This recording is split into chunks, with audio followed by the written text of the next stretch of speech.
Hey guys, what's going on? Welcome to Row 87 with Shuts and Boom, Season 2, Episode 12. I am Shuts. I'm Boom.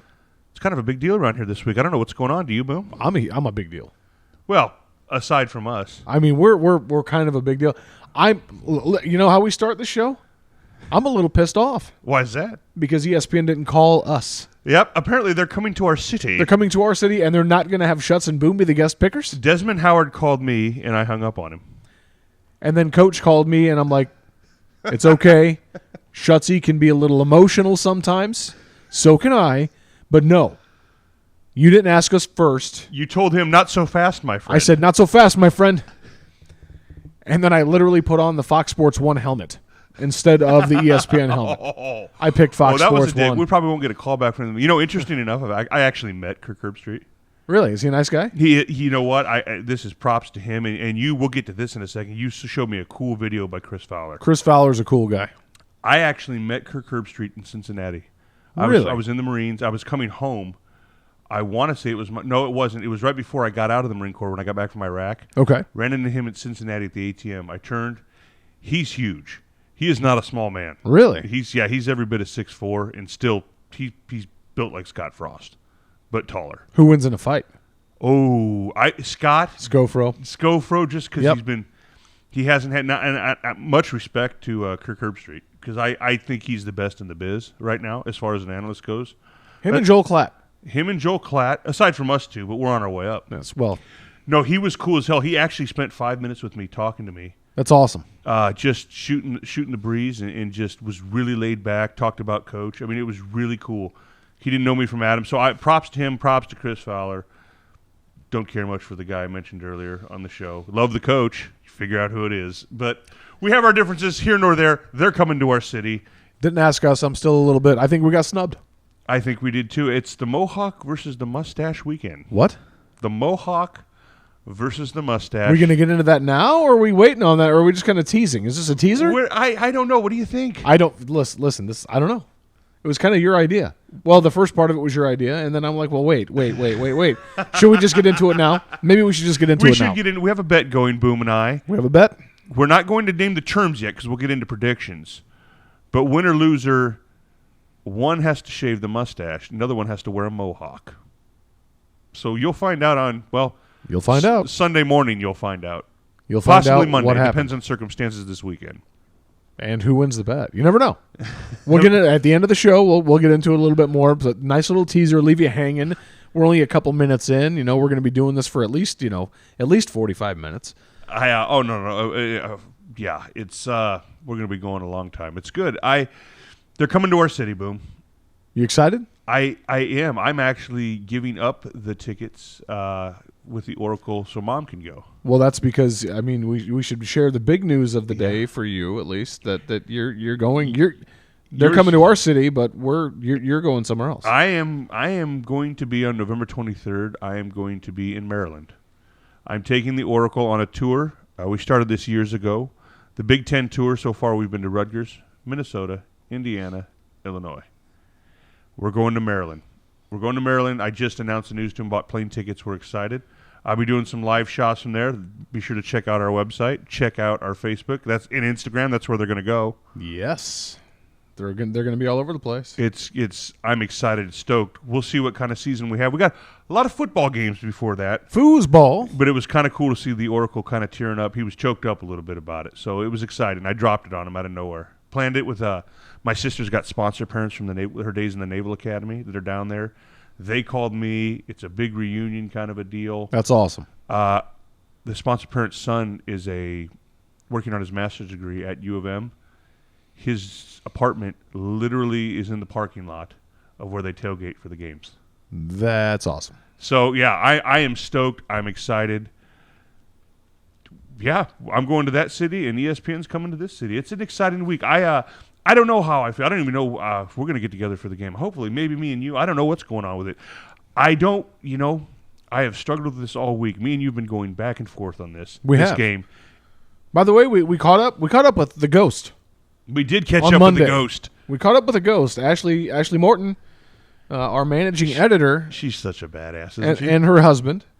They're so fun. They are. They're a lot of fun. We got together Monday. We had a little meeting of the minds. So we got some stuff coming down the pipeline. Well, we met her mind. We met her mind. We bounced some ideas off of her. She's an important part of this moving forward. Not just the show, but the website, row87.com. We got together and we bounced some ideas and look for us to start expanding the website to more than just Nebraska football and college football or even sports. I think we've reached a point now to where we are going to start diving into music. Branch out a little bit. Start diving into movies. Start diving into food, restaurants, beverages. Comedy clubs. Everything. Everything entertainment. We've actually, not to cut you off, Boom, you're on a roll. We've thought about this long and hard, and that's what Row 87, the whole concept of it is to grow. Row 87 was Shuts and Boom. That's our football show, but we want this to be all-encompassing for the masses. So eventually, I've been working on some names. I haven't even talked to you yet, but I've got a concept. I've got a concept for a future show after football season's over with. I think Shutsy and I are going to be launching a show that doesn't have anything to do with football, but it's a little mixed bag of life and pop culture, a little bit of this, a little bit of that. Have guests on from all different avenues. I've got a name picked out that I think you're going to like. We'll talk about that later. But I think we're going to be launching a different show that more folks might even listen to than we got an awesome audience. I want to say that first of all. But I think we might be expanding and doing other things with a little twist. The way your mind works, Lord only knows how this is going to go. I'm excited for it, though. I will wear pants. Well, once. Then how the hell can we have a show? False. Very good point. Very good point. We have fun with this. This is a blast. It's amazing. It's a dream come true, and you guys are helping make that come true. Well, listen, it's a group effort. You and I, Ashley being the newest team member. By the way, we're looking for more team members, especially now with this announcement that we're looking to expand.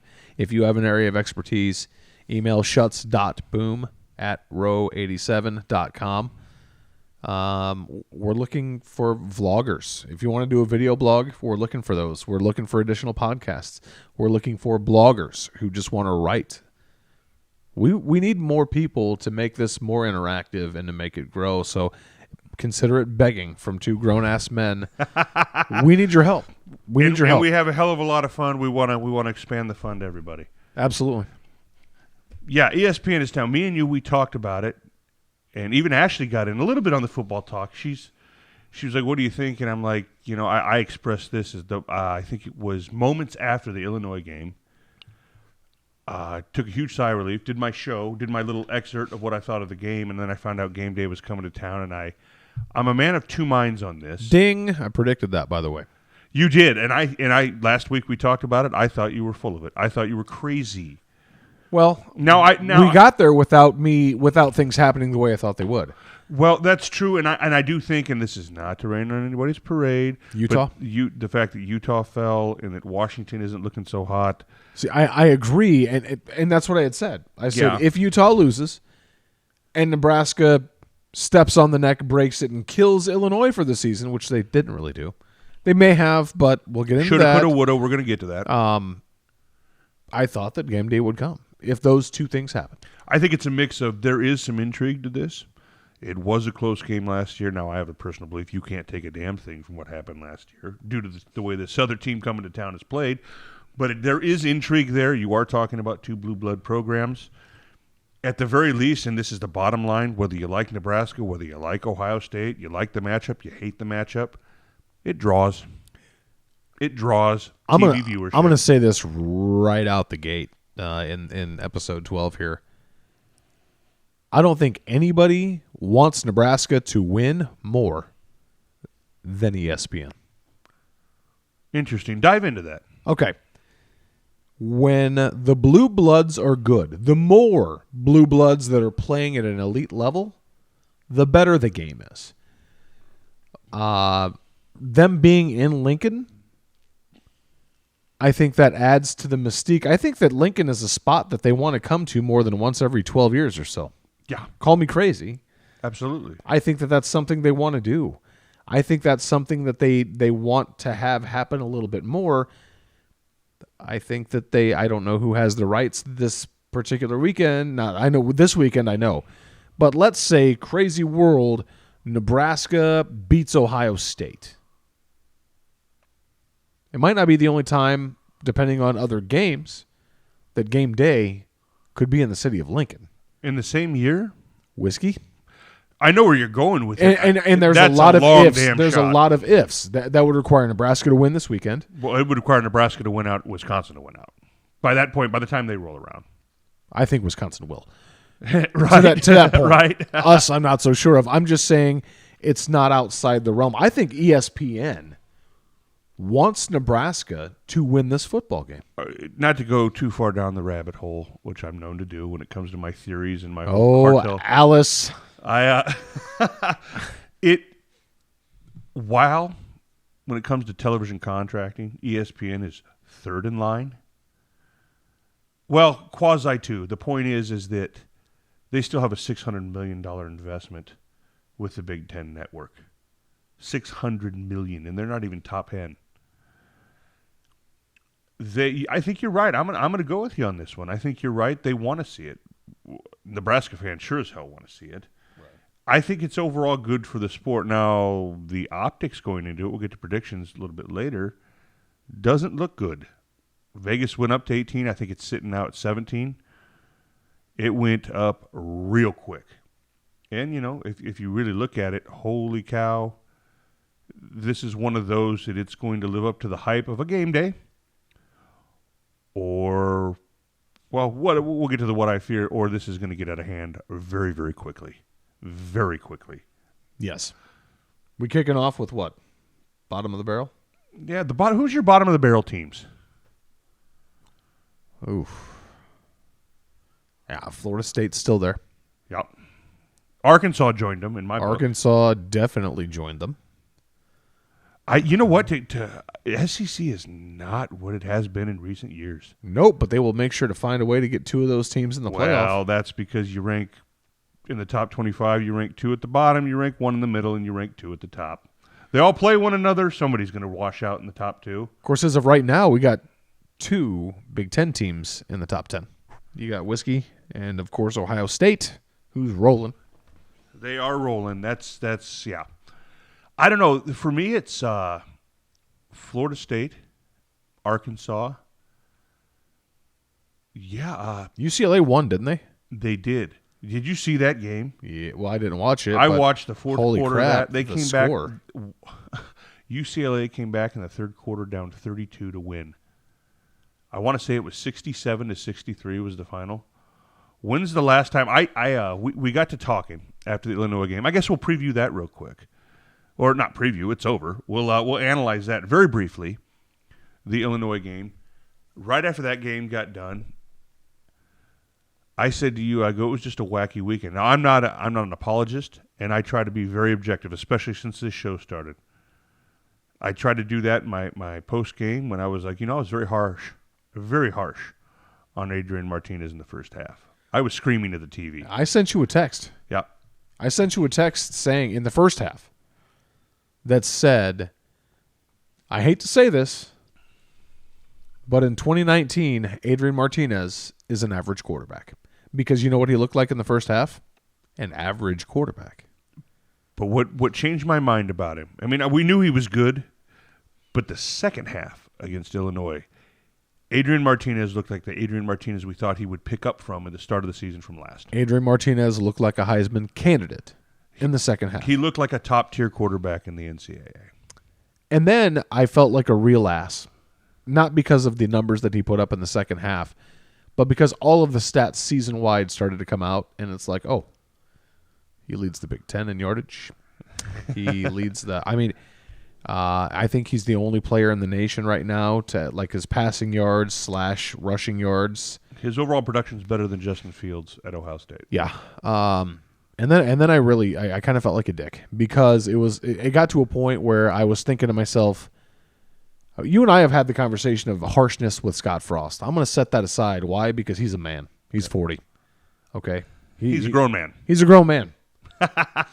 Don't say that about a kid. Here's the thing. I almost feel bad for until this week.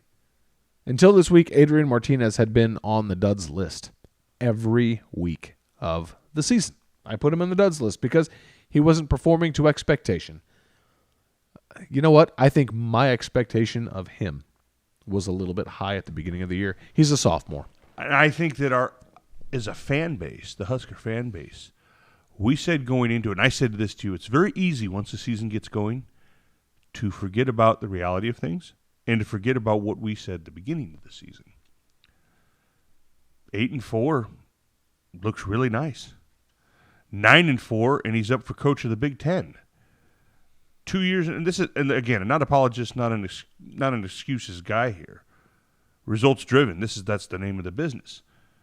Scott inherited 2 years. Well, he had a 4-8 year, and he inherited probably the worst coach to ever coach at Nebraska, hands down, and at least the modern era.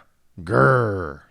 Yeah, Bob Diaco in the defense. Anyway, wow. They're still trying to unlearn some of those tendencies, by the way. This is a team that is growing. You can see improvement in them, and I was a little harsh in the first half. The name of the game last week was 4 turnovers. That's it. 4 turnovers, 11 penalties. A couple went our way that shouldn't have, a couple that didn't on the penalties front. I don't know what to think of that. As far as there were a few calls they could have, should have thrown flags and missed. Yeah. Nebraska could have been penalized more than they were. The turnovers are horrendous, and they're scary. And it's one of those, I was watching the game with the coach, Coach Mack, and he was talking about the psychology of if you yank a kid, what it can do to them, especially if it's a quarterback you yank, what it can do to the psychological of the kid, what it can do to the team, the dynamic, everything. It's not like basketball. Sit him down, up and down the court once, put him back in the game. No, it throws everything off in football. Fumbles, how do you address it? I believe Scott Frost when he says we're doing everything we can in practice. Tom Osborne comes and visits. He stresses the importance of fumbles and turnovers. In between the years. That's all of it is in between the years. It is until even this, and a majority of it is. I'll go there with you. Especially Mills. A majority of it is, but even the greats. Now here's the difference. This is why I tend to agree with you, but not completely. A lot of it is between the ears in fundamentals, but there are times, I don't care, even the greats, even Tua has a fumble. Now, how often does he have one? There are times you have that ball high and tight, tucked away, your arm around your other arm, and somebody just hits you right, and you're on your way down, and it pops out. It happens to the best running backs, the best quarterbacks in the world. It just so happens that, unfortunately, Adrian Martinez, since he became a starting quarterback at Nebraska, leads the nation in fumbles. And Dedrick Mills has had a terrible start. 3 fumbles in 4 games. Holding onto the football. Yeah. He's becoming who we thought he was going to be. He's becoming the guy we thought he was going to be. By the way, hold on, time out. Since we're speaking of who we thought they were going to be, and I know it's a 1-game sample, holy hell, Wan'Dale Robinson. Yeah, he's sick. Dude is, can you imagine when the 3 horsemen, you know what? No, the 4 horsemen. Nebraska's got, they got the 4 horsemen, but they're very young. You've got Adrian Martinez. You've got Mo Washington. You've got J.D. Spielman, who, by the way, I can't believe that dude could even walk to the locker room. He took such a beating. And then you now have who could Mo. I think he's the most dangerous weapon we have offensively. Wan'Dale or Mo? Wan'Dale Robinson. He's pretty special. To have 19 carries, I think it was in the game. That dude can run like Mo, and he will hit you like Dedrick Mills at 180. At best. At best, 180. He is not, despite the broadcast, he is not 5'10", 190. That dude hits just as hard as Mills. He lowers his shoulder. He's like, he's not afraid to get it, and he's so small, I almost want to say don't gain a pound because he doesn't need much space, Jesse. He does not need much space to go. And when he starts, he can stop on a dime, and he can break ankles like he was Tim Hardaway back in the day with a killer crossover in the NBA. He's special. It's going to be interesting to see if we can keep him healthy. If we can keep him healthy, awesome. This weekend's going to be a real big test. Real big test. With that, let's move to the Big Ten. Sorry, top 25. Let's go to the top 25. Top 25. There's not a lot. I mean, I'd like to think that the Huskers game's a big deal, but really around the country. Which is why they're here. Part of the reason they are here. And at the end of the day, ESPN looks at draws. That's another reason. Because down or up, Nebraska's a draw. You could go all the way back. Do you know why Nebraska was brought into the Big Ten? It wasn't their academics. It was a draw. You bring butts in the seats and you put people and viewers. That's it. Starting off, top 25, Penn State at Maryland. Win. For which team? Yes. Penn State's 12th ranked. They're favored by 6.5. This is one of those games. What does Vegas know? What you hit it before I did. What does Vegas know? And a couple of times I've looked at these, and I've studied a lot of the teams in the Big Ten. But I've said it. I've never been. It's no secret my thoughts of James Franklin. I think he's a used car salesman, just like your boy up north in Minnesota. But I think that he does recruit well. Maryland had an awesome showing, then laid an egg against Temple. I don't know, 6.5. Temple. Somebody beat Temple. Something crazy happened somebody beat Temple last weekend. Really? I didn't see it. While we're talking, I think I'm gonna hop online here and I'm gonna try to figure out who it was, but I'm pretty sure they lost. This is one of those I spoke to my boy Pete. I got to give a shout out to Pete down in Maryland. He's awesome. He's my sister's sponsor parent for when she was in the Naval Academy. He's the guy that's lining this all up so me and the Oracle can go down to Maryland. He thinks that game will be sold out at Maryland. If they lose it, Maryland fans are pretty fickle. It is a pro area with all the pro teams. Name the sport, they've got a pro team there.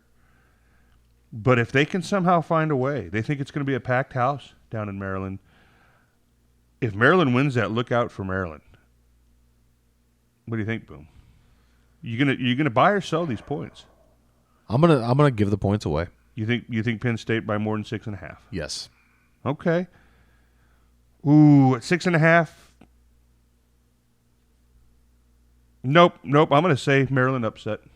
Okay. I looked it up. Buffalo beat Temple, 38-22. Can I retract? I didn't know that. Buffalo. You know what? I'm retracting. I don't want to make a habit of this, but I'm going to go Penn State then. By a touchdown and a field goal. Temple beats Maryland by 3, loses by 16 to Buffalo. The Bulls. The Buffalo Bulls. Wow. Arizona State at Cal. Cal's 15th ranked, undefeated. Cal by 4.5. Arizona State just lost to Colorado. I'm going to drop the points. So am I. Texas Tech at Heisman University, Oklahoma. Oklahoma by 27. Texas Tech can still shoot it out. Even I know Leach is long gone. I know Kingsbury went to the NFL, but they're still. Kingsbury went to the NFL because he got fired. Well, right, first year head but there was coach, nothing wrong with his offenses. First year coach versus Lincoln Riley. 27. You know what? I'm dropping the points to the eventual Heisman winner. You don't think it's Tua? We'll get to that later down the road. Yes, we will. But I think Oklahoma has 3 Heisman Trophy winners in a row. Okay, all right. You know what? I'm going to join you. I'm going to drop it too. Although watch that be a shootout. Probably. But I still think they'll win. 27 is a lot. I'm going to do it. 27 Oklahoma. Drop the points. Middle Tennessee State. This is the one that Colin Cowherd made fun of for years. Over Iowa, that's who they scheduled. Middle Tennessee State at Iowa. Iowa's 14th ranked. Iowa by 24. That's tough. Because they're not they can score a lot. They have. Last year they beat Illinois 63-0 at Illinois. But they're also the team that Ferentz is content with 28, and he'll put it in cruise. Let him score a touchdown. That's fine. We'll win. Run the ball. Hit him. 24. I'm not going to touch that. No? I'm not going to touch that game. I'm not even going to pick. I'm not touching that. I think Iowa wins. You know what? I'm not touching in the name of my boy Kevin Ritchie, my Marine Corps brother, who went to Murfreesboro, Middle Tennessee, I'm gonna take the points. I still think it's an Iowa win, but Iowa by 3 touchdowns. But I'm taking Middle Tennessee State. Bold. I like it. Oh, boy. Both these guys, well, one of them's definitely on the hot seat. The other one really hurt his stock last week. Here's a big one for you. Rutgers at Michigan. What's the spread? One of them is damn near a dead man walking. And the other one is walking Rutgers. to the graveyard. He's Yes. not there yet, but he's walking to it. Yes, I called it. You did call This it. is the portion of the show where very rarely I get to go, I tried to tell everybody this was going to happen. As a matter of fact, I believe I used an analogy of a joint. Roll them up and smoke them is what I said. You were right. And they actually did. What's the spread on that one? What a damn fool I was. 27.5. Ooh. It's Rutgers, who just lost to Boston College. You know what? I'm going to drop the points because I think that Rutgers is the whipping boy of the frustrations that is Michigan football after a devastating loss last week. I'm going to drop those points. I'm going to take the points, Michigan by 27. Fair enough. Texas A&M at Arkansas. Texas A&M by 23.5. Arkansas. Drop it. Yeah, I'm going to join you. Clemson at North Carolina.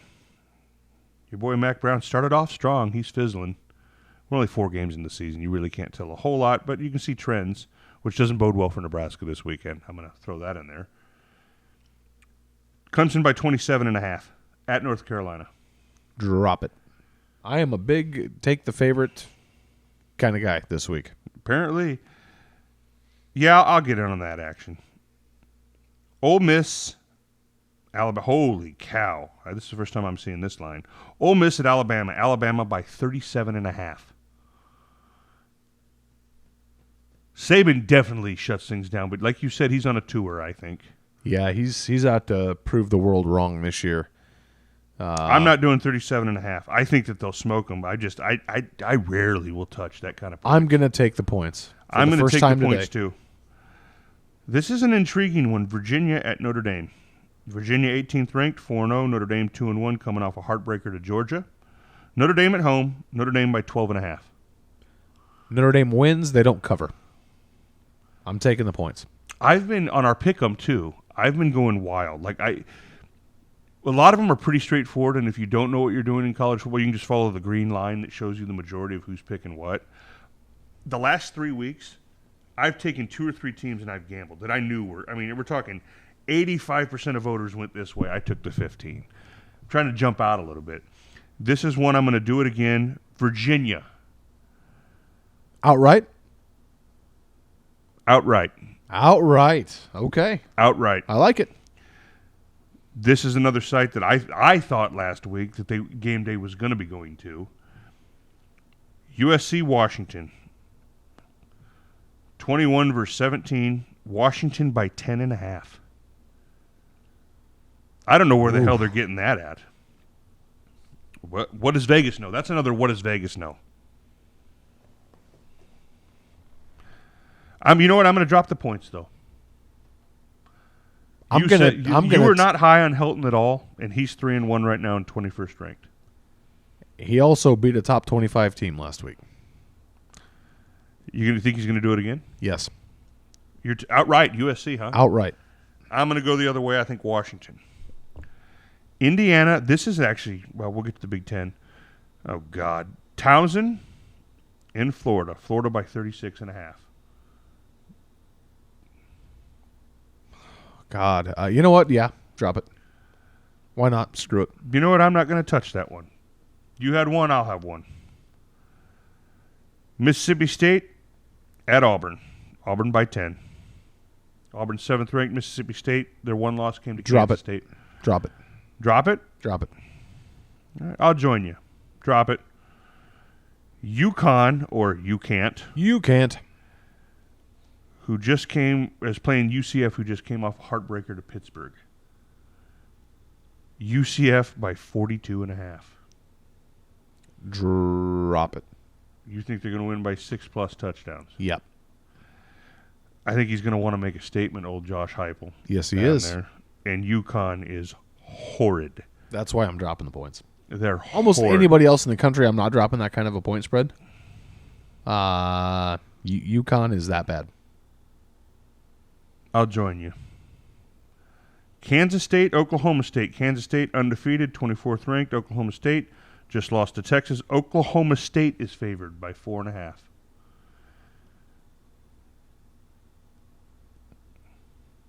You know what? I'm taking Upset. So am I. Upset outright. I think that coach is a good coach that they got it. I'm drinking the soup. Boom. We discussed this. No soup for you. I'm taking it. Listen, I think Matt Campbell is legit. If Nebraska Matt hadn't Campbell is hired Kansas State, brother, not Iowa State. Oh, Kansas. Oh, still, yeah. Kansas State. You know what? Kansas I can't remember his name. He came from North Dakota State. Yeah, I'm taking that was K-State. the one hire that Kansas State got that might actually do something. Aside from if you're not Bill Snyder. I'm taking it. So am I. I'm taking Kansas State. Outright. Washington State, Utah. Utah by 6. It's at Utah. Wrong. Utah just got upset. They're at home. They're a 6-point favorite. Washington State, I believe, also went down last week. I'm taking Utah at After home. giving up a 32-point lead to UCLA and losing. That's When's the last demoralizing. time I joked with you? I go, when's the last time you ever, and I'll wait for this answer, and you didn't have one, we're just joking. You heard of a quarterback throw 9 touchdowns and lose the game. Well, that's what this quarterback at Washington State did. Now, I will give you this. Washington State has no defense whatsoever, but Mike Leach has never had a defense. He doesn't care. I'm going to say upset alert on this one. I like what Mike Leach has got going on up there in Pullman, in the Palouse, but they're not playing at the Palouse. They're playing in Utah. I'm going to say upset Washington State. Okay. We got some wacky ones. All right, Big Ten play, boom. Big Ten. Penn State, Maryland. What did we decide on that? I'm dropping the points. Yeah, that's right, because of the Temple deal. Yep, I'm dropping them too. Northwestern. I don't care what the spread is. I'm taking whoever is playing Northwestern. Wisconsin. I'm dropping the points. You don't even have to tell me how much. Jonathan Taylor alone. With no lineman, just him. Just him on the field. Nobody else. He beats them. Wisconsin by 24.5. Drop it. Really? Shit, they almost beat Wisconsin by that. Or Michigan? Or Michigan, yeah. Yeah.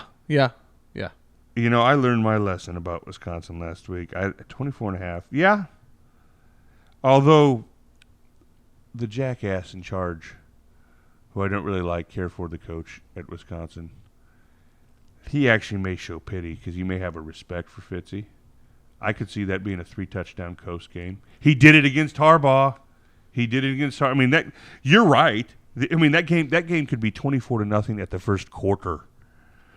Northwestern has got terrible. They have a decent defense. You have to give Fitzy that. They hold a decent defense, but they did give up 31 to Michigan State, who has a horrible offense.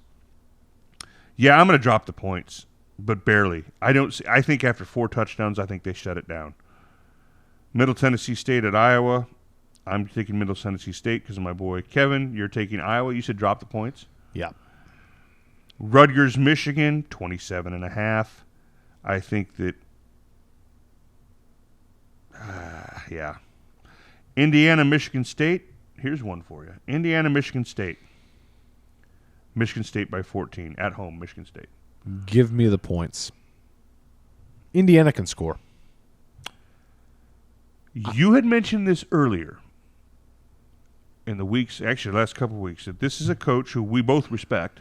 I love the guy. At Michigan State, considering the tools of when he got there and what he's been able to do to that program, a couple Big Ten championships, a hell of a defense. Still a hell of a defense.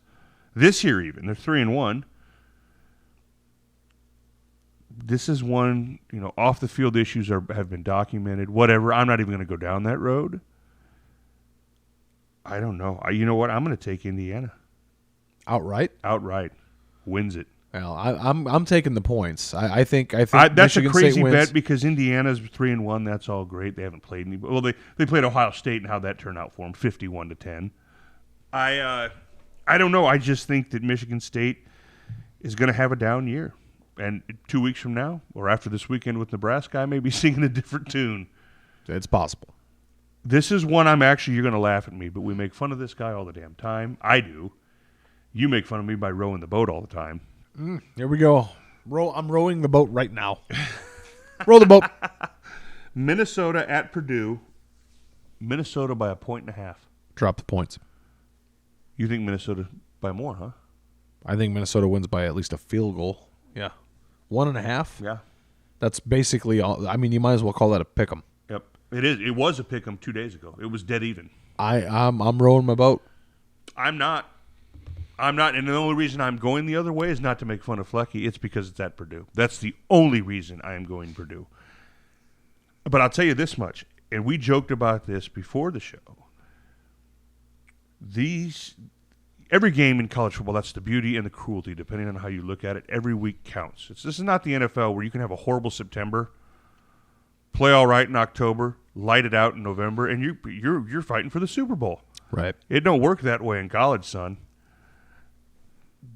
For these two programs, Brom to keep somewhat momentum, because last year they beat Ohio State. They were world beaters. Oh, my God, all eyes on them. They ended sub 500. They dropped, I want to say, 5 of their last 7 or something ridiculous. Minnesota, I tell you what, we harped on them. He had a bye week last week. They're 3-0, but they're the damn luckiest 3-0 there is. We agree on that. I don't know why. I think they win this. I think they win this by at least a field goal. Okay. I think they win. I think that this year they're the type of team that the ball just kind of bounces their way. I'm not saying the team of destiny, but the ball just seems to bounce kind of how their it way. Doesn't bounce so far this season Nebraska's way. Correct. It could be something to that karma. I don't know. I can tell you this, and we'll see next week because Illinois plays Minnesota. For those 3 programs, and Nebraska's not far behind them if we're being fair, but for those 3 programs, those are defining moments. I said this after Nebraska barely beat Illinois. I go, last gasp of air will be not this weekend, but next for Lovie Smith. Yes. If he can find a way, we'll get to that next week, but if he can find a way for P.J. Fleck, we'll say that, well, there's not rumblings in Minnesota. There's a lot of, are you as advertised? I guess we'll ask that in year 3. That's what a lot of, not me. You know where I sit with him. That's up in Minnesota. That's up in Minneapolis. People going, we were pretty stout at offensive line. We could actually get a push, and we could get some things going here. Your average weight of lineman is 340 pounds across the board. And the most unathletic offensive line I may have ever seen. Aside from Rutgers, well, you might be right on that. Based on the sheer size of them, I would have to agree with you. You know how you can be driving down a country highway or a country road, and you get caught behind a combine, and there's traffic coming in the opposite direction, and you're moving around 5 to 10 miles an hour if you're lucky. Hell, the thing might get up to 15 miles an hour. That's what it's like sitting and watching Minnesota's offensive line try to actually get a push. It's to the point. I mean, they can't do anything. They can't. They can move guys, but they can't move themselves. They're massive beings who should probably be playing NAIA ball. Not to take anything away from NAIA athletes. They're doing their thing. They're huge, and it's very interesting. I think it's the coaching. That's me. You have huge linemen. Makes sense for that region you're in. You should be doing a lot more than they are. Correct. Ohio State's coming to town, boom, and so is ESPN. They're coming to our city. Mustache versus Mohawk. All right, the bet. I just lay the bet out there. We've got differing views. Here we go. We're not going to do it for the Purdue. We're just going to tell them how. Should we tell them? Do we already tell them how it works? We haven't really told them how. Well, kind of. We kind of explained how it works.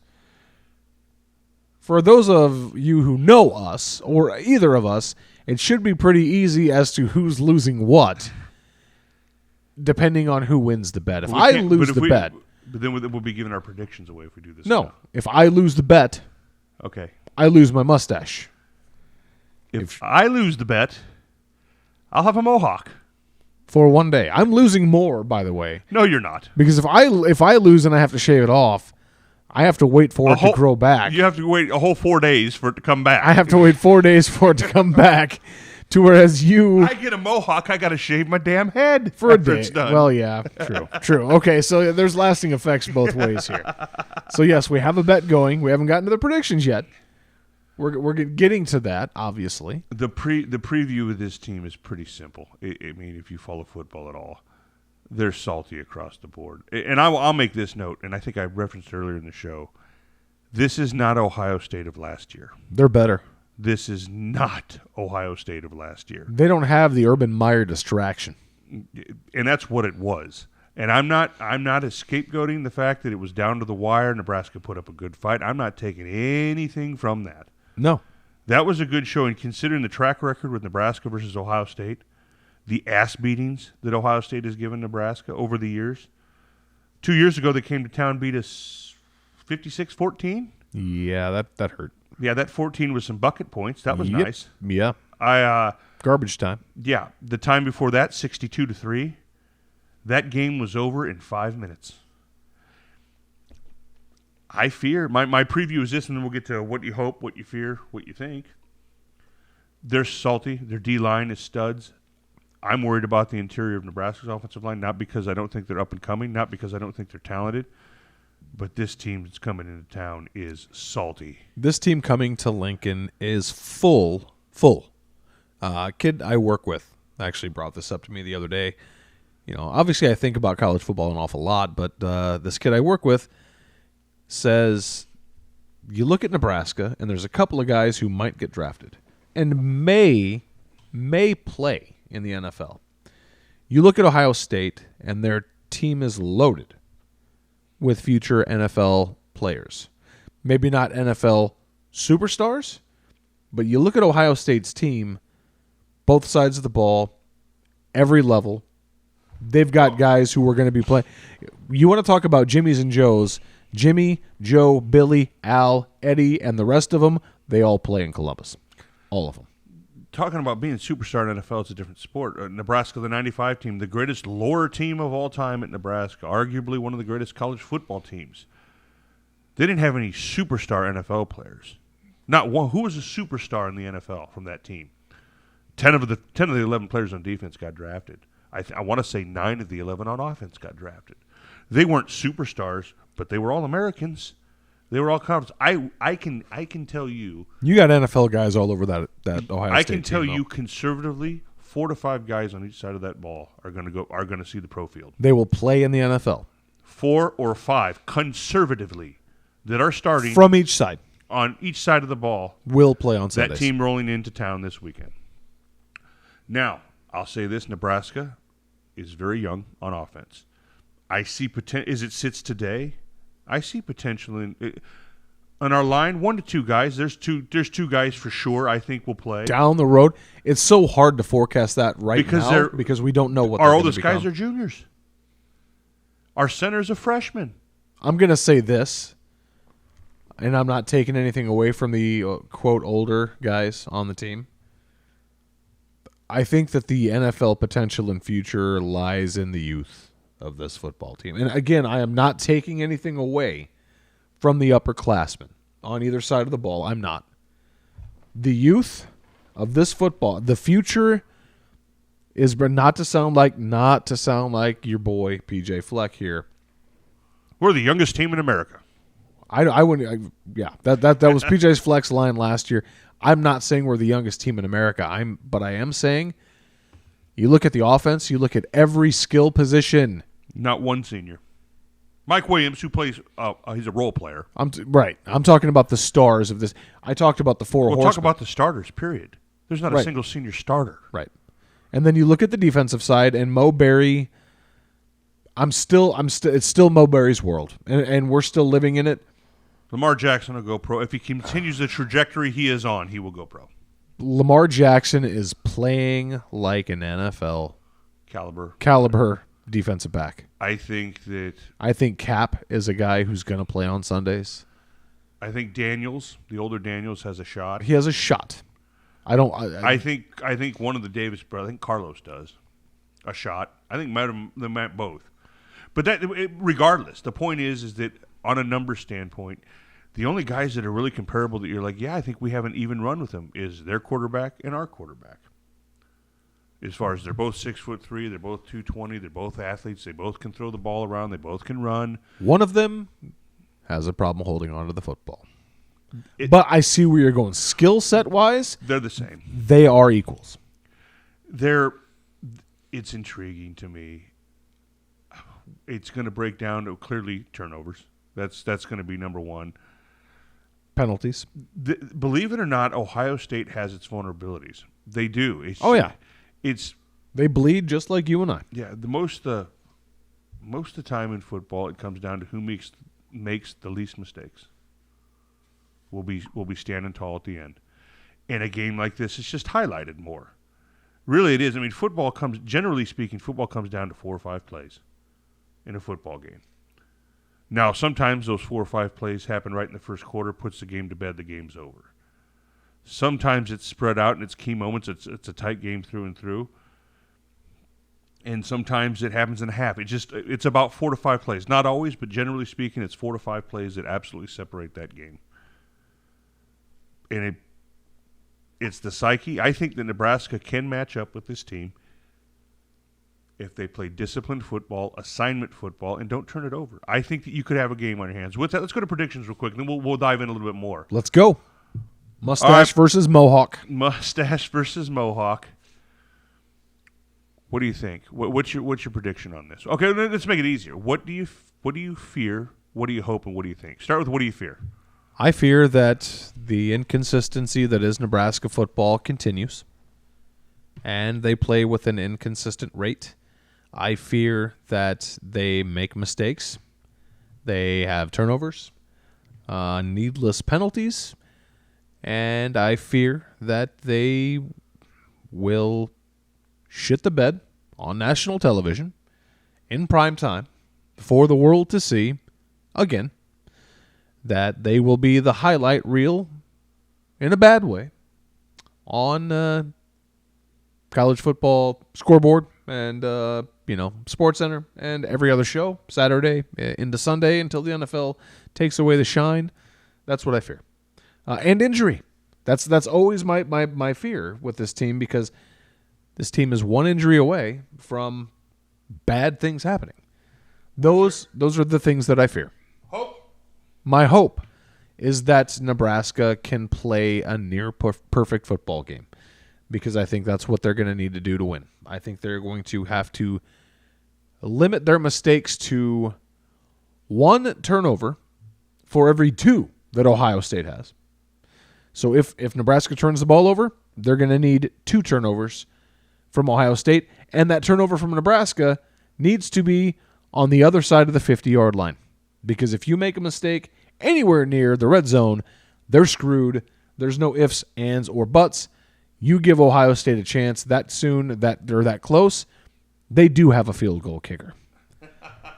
So that's my hope. My hope, play a near flawless to flawless game and walk out with a win. What do you think? I think Nebraska hangs-ish. I'm betting my mustache on the fact that Ohio State is going to come into Lincoln, beat but not terribly embarrass Nebraska. Final score, Ohio State 48, Nebraska 26, 2 failed conversion or PAT attempts. Let's be honest, we don't know how much they're even going to do when it comes to trying to kick a PAT. They have been miserable at special teams. Almost every aspect. You can't do that against Ohio State. So, 48-26. We keep it within 3 touchdowns and a field goal, and I don't feel so bad about the loss if that happens. I do say this. 24, you don't feel bad? I think that's an ass beating. That's an ass beating, because I think that 3 of those scores will be because of turnovers on offense. Okay. I think the defense, once again, shows up and shows out. They have all year. My prediction from last week would have been damn near dead on. Yours would have been dead on had we not given Illinois 3 opportunities right near the goal line to do what they did. You're talking about a team that literally, Nebraska gets 700 yards almost of offense, gives up 300 yards, wins by 4 points. What Nebraska did last week, and why I think Ohio State is going to win the way that I think they're going to win, is Nebraska won They basically won from getting 1 point per 100 yards that they outgained Illinois. Let that sink in for a minute. 1 point per 100 yards that they outgained the bottom of the barrel of the West Division. So what I think is Nebraska loses. Nebraska's offense is still inconsistent. I'm not being Debbie Downer. I just think that this is a year where they're still trying to find themselves. I think this is the best team that they are. Scott Frost himself said this is, he's only been here for a year and a half. Not even a full year and a half. But Scott Frost this week said that this is the best, that he thinks this is the best Big Ten team that he's seen since he's been in the Big Ten. So how about you, Shutzy? What do I What fear? do you fear? I fear 3 years ago, us in Columbus, we throw a pick six to open the game. I talked about how, here's what I fear. I talked about how 4 or 5 plays can change the game. If our first 2 series are 2 turnovers, the game is over. I think it's amazing what the team did to able to overcome several or many 2-touchdown deficits and come back and win that game. They did everything they could to lose it as far as offensively, but it was such a mixed bag. The only consistency that Nebraska's offense has shown this year is inconsistency. But they show flashes of absolutely amazing, mixed with absolutely frustrating what the hell just happened. It goes back to average and poor teams to good teams. Beat teams you shouldn't beat, lose to teams you shouldn't lose to. Up and down, up and down, up and down, like a roller coaster. It's mind-blowing. But I will say this. Well, first, that's what I fear. I fear that this gets out of hand very quickly, and it's just an embarrassment to where they're coming up with fill time in the second half and cutting away to games because it's over. What I hope is Nebraska can put together, and this would be a first, 4 quarters of offense under the Scott Frost regime. 4 quarters of offense. I'll tell you what. What do I hope? I hope every series Nebraska gets 2 first downs. Wow. 2 first downs. I didn't say they'd score. 2 first downs, at least every series. If they do that, they're going to be in great shape. 2 first downs is all I'm saying. Because that will give the time for the defense. Just a lot of things. 2 first downs, you're like, well, that doesn't mean much. Watch an average football game. I would agree. If this is a game where they 2 first downs. You're right. And that's a why. hope. Not to cut you off. I think that's spot on because this isn't a game where if Nebraska gets beat out in time of possession by 15 minutes, that good things are going to happen. This is not a team that you can allow that to happen with. So, what do you think, Shutzy? What are you betting a Mohawk on? I am taking the Skurs. And this is not to be fanboy. This is not to be shock and awe. I really do believe, like you believed last week. And here I believe Nebraska's going to win. I think it's by 3 to 7 points. It's going to be a wild game. There are going to be down moments. That's football. Good team. Alabama plays Clemson. They both had down moments. It's going to be Nebraska has to stay within pace. They have to stay within pace. But I think that my reasoning is this. It's as inconsistent as this team has been. Let's put it this way. It makes perfect sense that they do look good in this game. You're so all over the board. You've looked like crap. You've looked so-so, and you've looked semi-decent. Well, it's about time for I'm banking on the fact that it clicks. It finally clicks. Now, with that, my prediction of them winning is not a prediction for us to win the West, go into the Big Ten championship, and end up in the playoffs. Just as I am picking them to win this game, I would not be surprised if they drop to an absolute dog this year. That's this team. They're young. It's going to take a hell of a lot, but I think somehow, some way, and God, I fought with this prediction. I fought with this all week, and I fought with you today before we went on air. I'm going to sound like I'm a complete fanboy, and I don't think you do, by the way. Well, thank you, because I am like I just think that while these guys look like world beaters, and listen, you have 4 turnovers, game over, son. You have 2 turnovers in the first quarter, game over. It's over. But if Nebraska can find a way to fight, keep it interesting, I think Scott's right. I'll give him this. I think he's dead right. If it goes into the fourth quarter and it's tight, that's how I think they're going to get it done. I think the crowd noise, a crucial mistake, because Fields has not been tested yet. This coaching staff under Day has not really been tested. Him as a front man. He took over for Urban for the first 3 games of the year. They played absolute dogs and they rolled. Urban came back. Mixed bag. They were still very good, but a mixed bag. Every coach has to face pressure. All I'm simply banking on is that it's this game. It's the lights, it's the hype, and Frost was right on his other statement. Did you watch the interviews at all? I watched his presser today. That's all I've had time to watch this week. We have nothing to lose. If Nebraska gets rolled, like you think the way it's going to play out, is anybody going to be really surprised at that? No.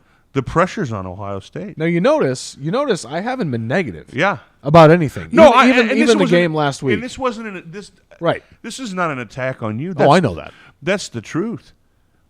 The pressure's not on Nebraska; it's in Lincoln. Now, I don't think that Scott Frost and the boys and this team in this state can afford a blowout. I don't think it's not good. It's a big recruiting weekend for Nebraska. I think over a dozen big name recruits are going to be in town.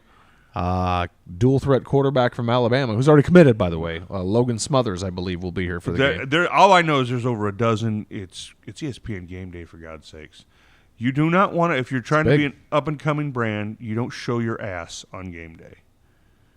You can afford to show your ass every now and then once you're established. Folks, Nebraska is not established yet. They're not. They haven't been for 15 years. They've had flashes.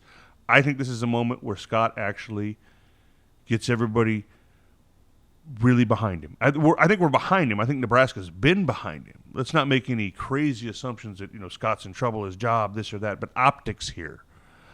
Optics-wise, and you're going to fight me on this. We talked about it a little bit before the show.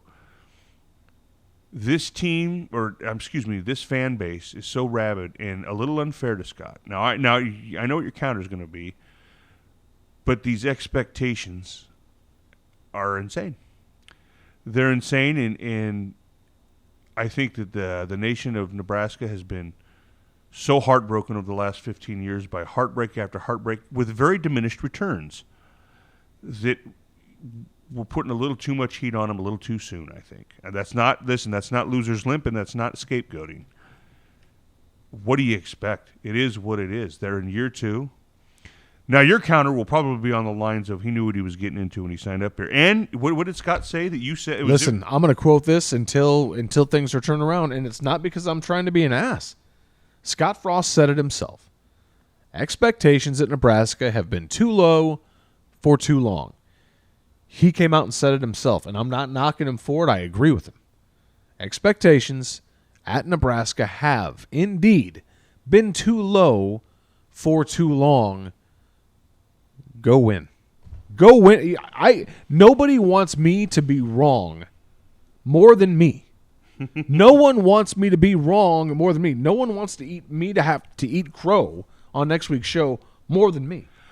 I will be the first person cheering and screaming at the top of my lungs and lighting up a victory stove if we win that football game, because I love Nebraska football. You know I do. Yep. Those of you who know me, I try to be objective. I want to be wrong about this. I do. I want Nebraska to win. It's been there's too much. I'm crazy for my prediction, and I know I am. And it's not to be cutesy or a jackass. I really do think that this is the one where, holy cow, they did it. Well, there are winners and there are losers every week. And speaking of winners, for those of you who pay attention to our social medias and whatnot, and row87.com, hit up the website. I want to talk to your sister for a minute, Shutsy. She's only visited our website a handful of times. I don't know if this is a negative influence from that Ken fella or not. I haven't met him yet. But I'm just giving you crap, Well, Jenna. they'll be here for Thanksgiving. You give them an earful. I will. No. I would like to congratulate Shelly Link. She followed the rules, listened, and won herself a pair of tickets to MegaFest this upcoming Friday at West Fair Amphitheater, featuring my favorite band, the Dropkick Murphys. Now, you might be saying to yourself, those of you who pay attention, but you had 4 tickets to give away. We do have 4 tickets to give away.